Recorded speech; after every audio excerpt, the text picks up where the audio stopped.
আসসালামু আলাইকুম viewers. Android phone ব্যবহার করেন আর এই 5টা সেটিংস জানেন না, তাহলে আপনি এখনও পিছিয়ে আছেন। অ্যান্ড্রয়েড ফোনে এই 5টি সেটিংস অনেক বেশি গুরুত্বপূর্ণ। এই 5টি সেটিংসই গুরুত্বপূর্ণ, কিন্তু শেষেরটা আরও বেশি গুরুত্বপূর্ণ। শেষের সেটিংসটা অবশ্যই মিস করবেন না, ভিডিওটি শেষ পর্যন্ত দেখবেন। তো চলুন ভিডিওটি শুরু করা যাক। আমি সায়েম আছি আপনাদের সাথে। আপনারা দেখছেন সায়েম টেকনোলজি।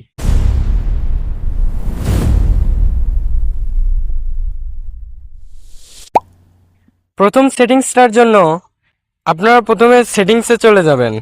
এরপরে একটু নিচের দিকে আসলে দেখতে পারবেন নোটিফিকেশন নামে একটা অপশন আছে, এটাতে ট্যাপ করে দিবেন। তারপরে এখানে একটা অপশন দেখতে পারবেন নোটিফিকেশন হিস্ট্রি নামে, এটাতে ক্লিক করে দিবেন। আপনি যদি এই নোটিফিকেশন হিস্ট্রিটা অন করে রাখেন, তাহলে আপনার ফোনে যে কোনো নোটিফিকেশন আসলে সেটা এখানে সেভ হয়ে যাবে। অর্থাৎ ধরেন আপনার সামনে ফেসবুকের একটা নোটিফিকেশন আসলো, এরপরে আপনি সেই নোটিফিকেশনটা ভুল করে কেটে দিলেন, আপনি কিন্তু আর সেই নোটিফিকেশনটা ফেরত পাবেন না। যদি আপনি এই ইউজ নোটিফিকেশন হিস্ট্রি এই অপশনটা অন করে রাখেন, তাইলে নোটিফিকেশন বার থেকে যদি নোটিফিকেশন কেটেও দেন, এইখানে সেটা সেভ থাকবে। এটা অনেকেরই প্রয়োজন হতে পারে। দ্বিতীয় সেটিংসের জন্য আপনারা সেটিংসের সার্চ বারে গিয়ে লিখবেন প্রাইভেট ডিএনএস, অথবা আপনাদের সেটিংসে শেয়ারিং বলে একটা অপশন থাকবে, অথবা কানেকশনও থাকতে পারে, সেটাতে ট্যাপ করবেন। এরপর একটু নিচের দিকে দেখতে পারবেন প্রাইভেট ডিএনএস নামে একটা অপশন আছে, এটাতে চলে যাবেন। দ্বিতীয় সেটিংসটা হচ্ছে, যদি আপনার ফোনে ঘন ঘন অ্যাড এসে থাকে, অর্থাৎ মোবাইল কোম্পানি যদি আপনার ফোনে অনেক বেশি অ্যাড শো করায়, আপনি অ্যাড দেখতে দেখতে বিরক্ত হয়ে যান, তাইলে এই সেটিংসটা যদি করে রাখেন, আপনার ফোনে অনেক কম অ্যাড আসবে বা একেবারেই অ্যাড আসবে না। প্রাইভেট ডিএনএসে আসার পর আপনারা এমন একটি ইন্টারফেস দেখতে পারবেন। এটা আপনাদের ক্ষেত্রে অটো এবং টার্ন অফ থাকতে পারে। আপনারা নিচের দিকে স্পেসিফাইড ডিএনএস এটাতে ক্লিক করবেন। তারপরে এই যে www.example.com আছে, এইখানে লিখে দিবেন dns.adguard.com, এইটা লিখে ওকেতে ট্যাপ করবেন। তাইলে আপনার সেটিংসটা হয়ে যাবে। এখন আপনার ফোনে আগের চেয়ে অনেক কম অ্যাড শো করবে, অথবা কোনো অ্যাডই শো করবে না। 3 নাম্বার সেটিংসটা হচ্ছে, আপনাদের সবার ফোনে ফাইলস অ্যাপটা আছে, অথবা গুগল ফাইলস যেটাকে বলে, সেই অ্যাপটা অটোমেটিক্যালি ইনস্টল থাকে। যদি ইনস্টল না থাকে, তাহলে গুগলে গিয়ে ফাইলস লিখে সার্চ করলেই, অথবা গুগল ফাইলস লিখে সার্চ করলেই এই অ্যাপটি পেয়ে যাবেন। ফাইলস অ্যাপে যাবেন, যাওয়ার পরে ধরেন আপনারা খুব সহজে কোনো ফাইল হাইড করে রাখতে চান, তাইলে এই ট্রিকের মাধ্যমে আপনারা ফাইলটাকে হাইড করে রাখতে পারবেন। সেই ট্রিকটা হচ্ছে, ফাইলস অ্যাপে আসার পর যেই ফাইলটি আপনি হাইড করে রাখতে চান সেটার উপরে ট্যাপ করবেন, অথবা 3 ডটে ক্লিক করবেন। তারপরে রিনেম একটা অপশন আছে, এটাতে ক্লিক করবেন। এরপরে সবার আগে, অর্থাৎ এটার যে নামটা আছে সেইটার সবার আগে আপনারা একটা ডট দিয়ে দিবেন। এটা একদম শুরুতে দিয়ে দিবেন, মাঝখানে অথবা শেষে দিলে হবে না। ডট দিয়ে দেওয়ার পর ওকেতে ট্যাপ করবেন। দেখতে পাচ্ছেন ওই ফাইলটা উধাও হয়ে গেল।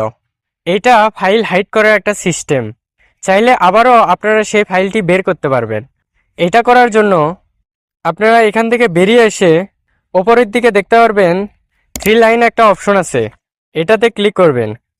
তারপর সেটিংস, এরপর একটু নিচের দিকে আসলে দেখতে পারবেন শো হিডেন ফাইলস আছে, এই অপশনটা অন করে দিবেন। এটা অন করে দিলে আমি যদি আবার সেই ফাইলে যাই, দেখতে পাচ্ছেন এখানে ফাইলটা আবার শো করতেছে। যদি চান এটাকে আবার হাইড করে দিতে, তাইলে ওইখানে সেটিংসে গিয়ে শো হিডেন ফাইলস ওইটা অফ করে দিবেন। আর যদি চান যে শো হিডেন ফাইলস অফ করা থাকবে, তাও এই ফাইলসটা লুক হবে না, তাইলে এইটাতে রিনেমের শুরুতে ডটটা কেটে দিবেন, তাইলেই হয়ে যাবে। এটা অনেকের কাজে লাগতে পারে। 4 নম্বর সেটিংসটা হচ্ছে, আমাদের ফোনে প্রতিনিয়ত যে অ্যাপগুলো আছে সেগুলো আপডেট হতে থাকে। এই আপডেটটা আপনার মোবাইল ডেটা অথবা ওয়াইফাই দিয়ে হয়। অনেকের ফোনে এমবি তুললে সেই এমবিগুলো শেষ হয়ে যায়, কারণ এই আপডেটগুলো চলতে থাকে। যারা ওয়াইফাই ব্যবহার করেন তাদের ক্ষেত্রে তো এটা কোনো সমস্যা নয়, কিন্তু যারা মোবাইল ডেটা ব্যবহার করেন তাদের এই আপডেট হয়ে গেলে অনেকগুলো এমবি শুধুই চলে যায়। এই ক্ষেত্রে আপনারা কি করতে পারেন, আপনারা অটো আপডেটটা বন্ধ করে দিবেন অথবা ওয়াইফাই সিলেক্ট করে দিবেন। এটা করার জন্য সর্বপ্রথম আপনারা প্লে স্টোরে যাবেন। তারপরে উপরের দিকে আপনাদের যে জিমেইলটা আছে, জিমেইলের আইকনটা আছে, ওইটাতে ক্লিক করে দেবেন। তারপরে নিচের দিকে আসলে দেখতে পারবেন সেটিংস, এরপরে নেটওয়ার্ক প্রিফারেন্স, এইটা থেকে অটো আপডেট অ্যাপস, এইটাকে আপনারা চাইলে do not auto update apps এটা করে দিতে পারেন, আবার চাইলে আপডেট ওভার ওয়াইফাই অনলি এইটা করে দিতে পারেন। এটাতে যদি আপনি আপডেট ওভার ওয়াইফাই অনলি করে রাখেন তাইলে শুধু ওয়াইফাই কানেক্ট থাকলেই অটো আপডেটটা চলবে, নাইলে চলবে না। আবার আপনি যদি do not auto update apps এটাতে ক্লিক করেন তাইলে কোনোভাবেই অটো আপডেট চলবে না। যদি মোবাইল নেটওয়ার্কে থাকে তাহলেও অটো আপডেট হবে না, আবার যদি ওয়াইফাই থাকে তাইলেও অটো আপডেট হবে না।